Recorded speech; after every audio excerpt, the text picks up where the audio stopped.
એકડે એક આંકડાઓનું બનેલું શાસ્ત્ર, એવું આંકડા શાસ્ત્ર ઘણાને આ તો સૂત્રો નથી યાદ રહેતા. ઘણા માટે પ્રશ્ન છે કે શું આ ચેપ્ટર મને સ્કોર અપાવી શકે? તો હા ભાઈ હા, યુનિટ ટેસ્ટમાં બનવા જવાનું છે બેઝિક હોય કે સ્ટાન્ડર્ડ, બંને માટે આ આંકડા શાસ્ત્ર ગેમ ચેન્જર. કયા કયા દાખલામાં ફરજિયાત કરીને જવા, અને ભાઈ અમુક ખોટા માણસો ખોટો સમય ખોટી જગ્યાએ આપી દેશે ને તો ભાઈ ગધા મજૂરી થઈ જશે. તો હું તને જે કહું ને એ દાખલા ભૂલ્યા વગર મારા ભાઈ જો તે પદ વિચલનની રીતે મધ્યકમાં કરી નાખ્યો, મધ્યસ્થ કરી નાખ્યો, બહુલકનો કરી નાખ્યો, તો તારા માર્ક્સ યુનિટ ટેસ્ટ 1 માં નહીં જાય, નહીં જાય, નહીં જાય. તો ચાલ શરૂ કરીએ. સૌથી પહેલા આ દાખલો મધ્યસ્થમાં જ્યારે 2 આવૃત્તિ શોધવાની આપેલી કે એ દાખલો કરી નાખવાનો છે. એના પછી 2 માર્ક માટે ડાયરેક્ટ આવી કિંમતો આપેલી હોય અને ધારેલો મધ્યક શોધવાનો તને કહી શકે.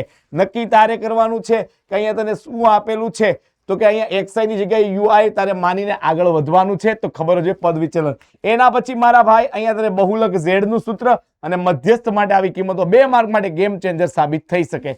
એના પછી મારા ભાઈ આવી જાય અહીંયા શું કીધું છે, અર્થઘટન તારે કરવાનું છે મધ્યક અને મધ્યસ્થ વચ્ચે. એના પછી મારા દોસ્ત આ પ્રશ્ન મધ્યસ્થની લંબાઈ વાળો અને મારા ભાઈ આ જોડકું ભૂલ્યા વગર કરીને જાજે.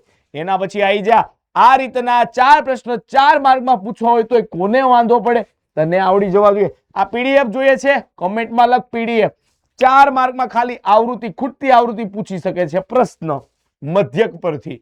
હવે આવા એમસીક્યુ તો કે આ તો સર મને આવડી જાય ને આની પીડીએફમાં તને એ સમજાવવામાં આવશે મારા ભાઈ કે આ 1 માર્કરને કેમ તારે સ્ટ્રોંગ બનાવવું. એના પછી આવી જા મારા ભાઈ આ એમસીક્યુ કેટલી વાર પૂછાય છે અને વારા ઘડીએ પૂછાય છે અને જોઈએ છે આના માટે સ્પેશિયલ સેશન. કોમેન્ટ કર વન શોટ ચેપ્ટર નંબર 30.